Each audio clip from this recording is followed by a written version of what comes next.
তোমার ছাড়া কি করে থাকবো গো? সব ঠিক হয়ে যাবে। হঠাৎ করে চলে গেল। আরে কি হয়েছে দিদি, এভাবে হাত পা ছড়ে কাঁদছিস কেন? জিজু কি মারা গেল নাকি?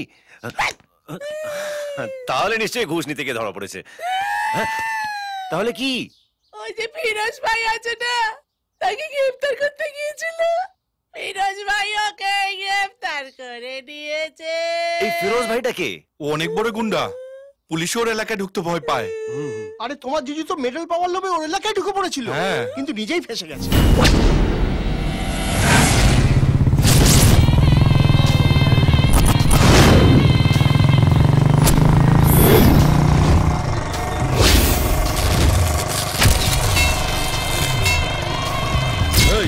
কোথায় যাবি? ফিরোজ ভাইয়ের সাথে দেখা করব। দাদা হাত ব্যথা করছে। সালা মদন এই জন্য তো টিপতে বলছি। দূর আপনার না, আমার হাত ব্যথা করছে। अच्छा এই इसके दोनों हाथ तोड़ दे। কেমন লোক পুষেছেন আপনি, কথা কথা হাত পা ভাঙতে আসে। তোমার যাও, তোমার যাও, টিপছি বললাম।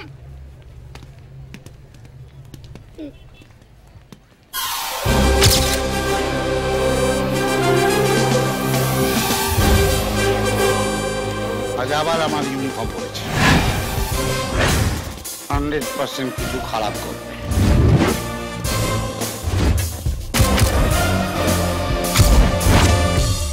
এই পুলিশ কি করছে এখানে? ভাই ও বলছিল আপনার সাথে কিছু প্ল্যান নিয়ে ডিসকাস করার আছে। প্ল্যান? কি প্ল্যান? এক্ষুনি বলছি ভাই। জিজু একটু হেল্প করো। জিজু? কে জিজু? কোন জিজু ফিজু নেই, আমি কোন জিজু ফিজু চিনি না। আরে জিজু তোমাকে নিয়েই তো প্ল্যানিং। এই দেখো ব্লুপ্রিন্ট। এসো বসো বসো। আরে বসো, এটা ধরো। এই দেখো, এটা হচ্ছে শহীদ বস্তি, আর আমরা ঠিক এইখানে। তা আমাকে বলছিস কেন? এই নাও, যাকে নিয়ে পালাবো তাকে বলবো না? পালাবো? এই থাম, আগে পুরো প্ল্যানটা শুনতে দে। থ্যাংক ইউ ফিরোজ ভাই। এই দেখো, আমরা যদি এখান থেকে সোজা বেরিয়ে এসে নিচে নেমে আসি, তাহলে পানের দোকান। পানের দোকান পেরোলেই সামনে গেলেই সুলভ কমপ্লেক্স। সুলভ কমপ্লেক্স পেরোলেই একটা চায়ের দোকান, আর চায়ের দোকানের পরেই একটা গলি, আর সেই গলি পেরোলেই গলি আর নেই। ভাইয়ের সাথে ওপরের একজন পাঙ্গা নিয়েছিল, ভাই ওকে ওখানে ঠুসে দিয়ে দেয়াল তৈরি করে দিয়েছে। কারেক্ট আছে, ভালোই করেছেন, দেয়ালটা তুলে দিয়েছেন। তুমি টেনশন নিও না জিজু, আমার কাছে প্ল্যান বিও আছে। Plan B? সেটা আবার? এই দেখো, আমরা ওই গলিটা না ঢুকে ওখান থেকে ইউ টার্ন নিয়ে সোজা চলে আসবো সামনে একটা বিরিয়ানির দোকান, তারপরেই চুরির বাজার। আজ রবিবার, ছুটির দিন, তাই মুসলিম মহিলারা সব কেনাকাটা করার জন্য বোরখা পরে বেরোবে, আর আমরাও তাদের মধ্যে বোরখা পরে ঢুকে যাবো, আর ফিরোজ ভাইয়ের লোকেরা আমাদের খুঁজেই পাবে না। কি ভালো লাগলো না প্ল্যানটা? এরাও তোমার বোরখা, আর এটা আমার বোরখা। সিক্রেট প্ল্যান কেউ যে এরকম ওপেন ভাবে বলতে পারে এই প্রথম দেখলাম। তাই প্ল্যানে আমি কোথায়? ফিরোজ ভাই, আরে আপনাকে ছাড়া কি প্ল্যান সাকসেসফুল হবে?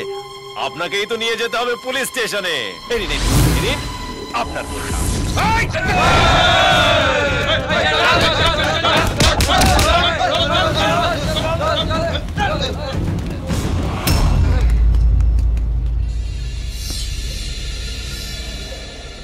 তুই ফিরোজের আড্ডায় এসে ফিরোজকে প্ল্যান বোঝাচ্ছিস? তোর এত দম? দম? তোমার আড্ডায় ঢুকলাম, তোমাকে আর জিজুকে কি করে নিয়ে পালাবো সেটা বোঝালাম, এবার দম। জিজু,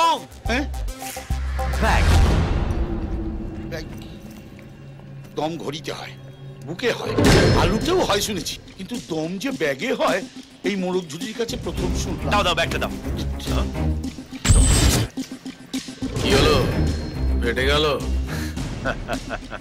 আমার ফাটে না, আমি ফাটাই, এমন ফাটাই যে জব্দ হবে, শব্দ হবে না। দম দেখাচ্ছি।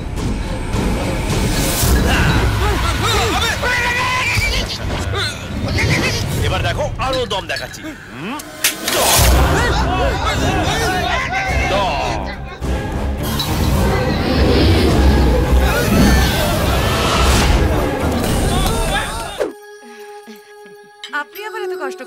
কেন বৌদি? তাতে কি আছে, আগে আপনারা আমাদের বন্ধু, তারপরে AIDS virus. AIDS virus adviser, legal adviser, ওই একই হলো। লে হালুয়া সবই এক। তুমি তো দেখছি রাঙালু আর শাকালুর মধ্যে পার্থক্যই দেখতে পাও না। একটু আগে ওই আমির খানের গান শুনছিলাম। আমির খানকে চেনেন তো? ওনাকে কে না চেনে, আমি তো ওনার জন্য একেবারে পাগল।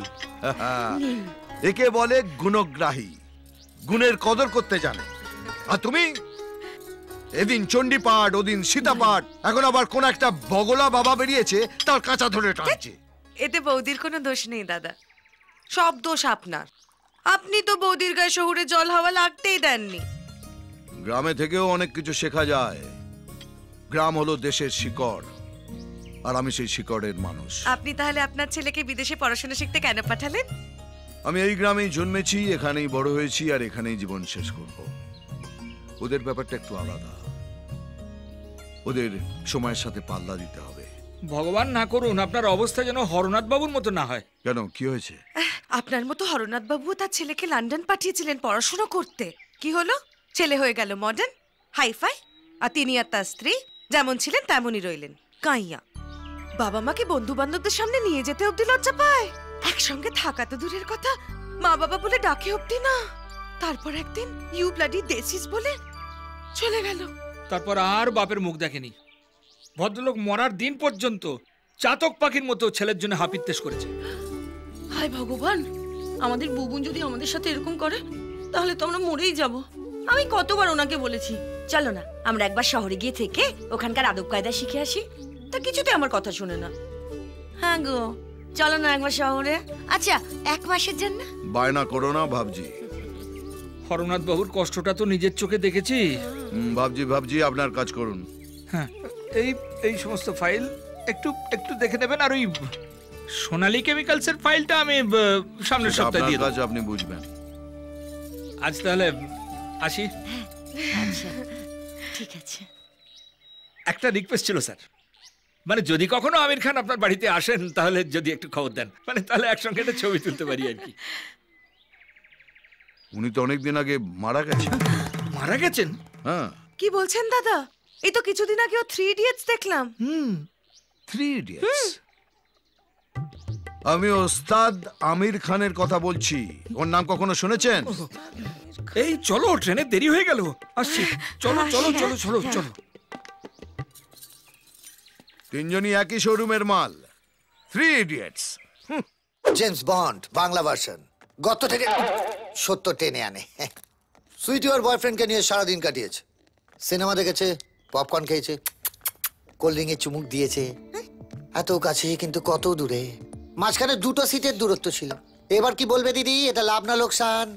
সে যাই হোক, মেয়েটাকে নিয়ে তো গেছে। ছেলেটাকে দেখতে কিন্তু হেব্বি, আমার তার মতো ফটকু নয়। যাই হোক, পয়েন্টে আসা যাক। Bond, James bond Bangla version গত থেকে সত্য বার করে আনে। দিদি আমার মনে হচ্ছে এটা প্রেম নয় দিদি, ওদের মধ্যে দূরত্ব ছিল দিদি। হ্যাঁ, নো গুজুর গুজুর, নো ফুসুর ফুসুর দিদি। হ্যাঁ, হলের আলো নিভে গেল, তাও মাঝখানে 2টো সিটের দূরত্ব দিদি। হ্যাঁ, এদিকে হাত ওদিকে আসেনি দিদি। বিশ্বাস করো দিদি, ওই হ্যান্ডিকে হ্যান্ডেল করতে পারবে না দিদি। আমি তোমায় বলছি না প্রেম নয় দিদি। এই মালটাকে যতটা গাধা ভেবেছিলাম ততটা গাধা নয়। এই গাধা আর ঘোড়ার মাঝামাঝি, শালা খচ্চর। আমার সাথে পোড়া গোপন।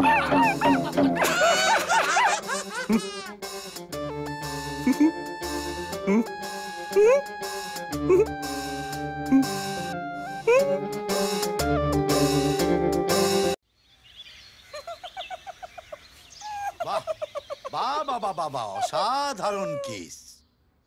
দুজনে হাত ধরে ঘোরাঘুরি করবে, সিনেমা হলে কোণের দিকে সিট নেবে, এ ওর গায়ে ঢলে পড়বে, ও এর গায়ে ঢলে পড়বে, আর আমি বসে বসে চড়াম চড়াম করে ঢোলক বাজাবো। স্যার ওটা আপনি পারবেন না, ওর জন্য অনেক প্র্যাকটিস লাগবে। এটাকে এবার পেঁপে দিয়ে চেপে দেবো। এই মাদার বাচ্চা, আমি তোর মতামত চাইছি, যেটা বলবো সেটাই করবি, ঠিক আছে? ওটা আমি পারবো না স্যার। আরে কি বলছিস, পারবি না মানে? স্যার আপনি বলেছিলেন আমাদের দুজনের মধ্যে যেন 4 ফুটের দূরত্ব থাকে। 1 ইঞ্চি এদিক ওদিক হলে আপনি আমায় কেটে ছোট করে দেবেন। পরের মেয়ের জন্য প্রাণ দেবো না স্যার। ও আগের অর্ডার ক্যান্সেল। এখন থেকে তোদের দুজনের মধ্যে ওই 4 ফিটের ডিস্টেন্স কেটে গেল। স্যার আপনি এখন এক কথা বলছেন, তখন এক কথা বলছেন। আপনার অর্ডারে ঠিক নেই। এই ভুল বোঝাবুঝিতেই না একটা গরিব ছেলেকে মরতে হয়। মরতে তো তোকে এমনি হবে রে মাদারের বাচ্চা।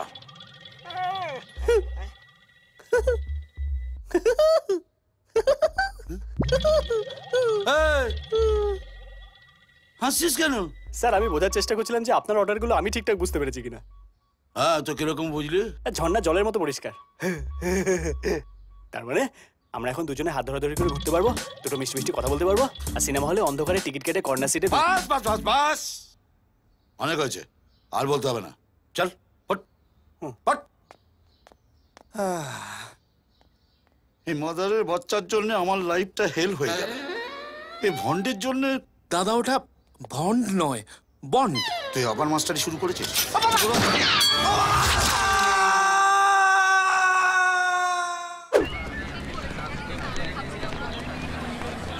দাদা তোমরা এখানে একটু অপেক্ষা করো, আমি ভেতরটা ভালো করে দেখি। ঠিক আছে, তুই যা। এই তোরা এখানে দাঁড়া। যা।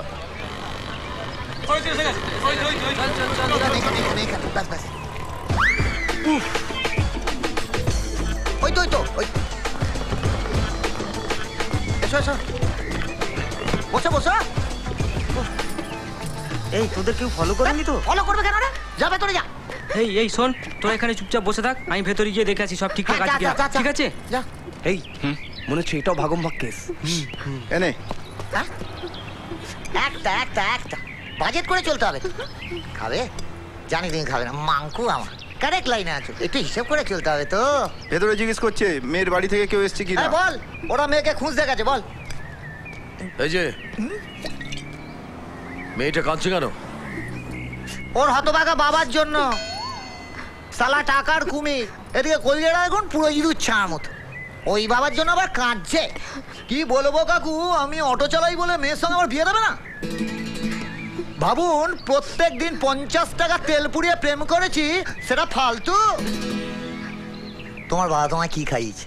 পুঁটি মাছের ঝোল, আর আমি 80 টাকার বিরিয়ানি খাওয়াবো, বুঝেছ? এইসব বাবাদের কি করতে হয় জানেন? মোবিলে চুবে না পুরো খাবড়াতে হয়। দিয়েছে নীলুর মা। নাকি এভাবে একটা মেয়েকে বাড়ি থেকে বের করে আনতে তোমার লজ্জা করলো না? শুনুন কাকু, বাঙালিরা আর যাই করুক না করুক, জমিয়ে লাইনটা মারতে জানে, বুঝলেন? আর তার শেষ দেখে ছাড়ে। বাড়িতে কেউ লাইন টাইন মারলে জিজ্ঞেস করে দেখবে, এই যে মামনি লাইন টাইন মারো।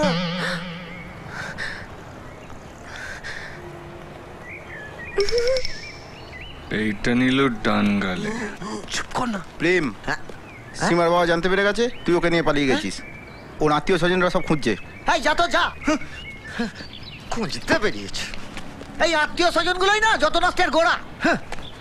এরা ওই পাম্প মেরে বেড়ে না মেয়ের বাবাগুলোকে ফোলায়। কি উচিত জানেন? এইসব বাপগুলোর না মাথায় বরফ চাপিয়ে নিচে সলতেতে আগুন লাগিয়ে দাও। প্রেম, sorry sorry sorry sorry sorry darling, আসলে বিয়ে বলে না খিস্তি দিতে পারছি না। শালা খেয়ে দেয় কোনো কাজ নেই, গাড়িতে তেলে ভরে মেয়ে খুঁজতে বেরিয়ে পড়লাম। আরে বাবা, কারু না কারুর সাথে বিয়ে দিবি নাকি? আগে পিছে না ভেবে একটা মেয়েকে বাড়ি থেকে বের করে নিয়ে এলে। কোত্থেকে এত সাহস পাও তোমরা? কেন? বন্ধুদের কাছ থেকে। প্রেমী রং ধরানো থেকে পাকানো পর্যন্ত পুরোটা ওদের দায়িত্ব। আপনি শুধু একটা মেয়েকে দেখিয়ে বলে দিন ওকে তুলতে চাই, ব্যাস আপনার দায়িত্ব শেষ। ওরাই তুলিয়ে দেবে, বুঝলেন? তারপর ধরুন প্রথমে সিনেমা হল, সিনেমা হল থেকে তারপর পার্ক, তারপর ধরুন পার্ক থেকে ম্যারেজ রেজিস্টার অফিস। পুরো রাস্তাটা ওদের ছকা। এমন বন্ধু চোখের সামনে পড়লে না মেরে রেল লাইনে শুয়ে দেবো। ওই মেরে দেখ, মেরে দেখ, পেছনে না মিডিয়া লেলিয়ে দেবো, পুরো গোষ্ঠীর ষষ্ঠী পূজা হয়ে যাবে। মনে আছে? হ্যাঁ, একবার হয়েছিল, সরকারের না খুঁটি পর্যন্ত কেঁপে গিয়েছিল। তারপর থেকে না প্রত্যেক দিন একটা করে মেয়ে বাড়ি থেকে পালাচ্ছে। হ্যাঁ, কেউ কিচ্ছু করতে পারবে না। এই, হ্যাঁ, তোমার কি বিবেক মনুষ্যত্ব বলে কিছু নেই? একটা মেয়েকে নিয়ে পালিয়ে এলে, তুমি তাকে নিয়ে সংসার করার স্বপ্ন দেখছো। ওদিকে তার বাবা দিনের পর দিন চোখের জল ফেলছে।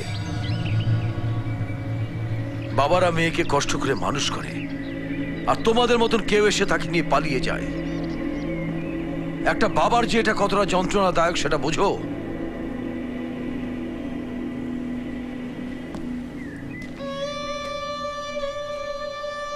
তুই অন্তত বুঝবি মা।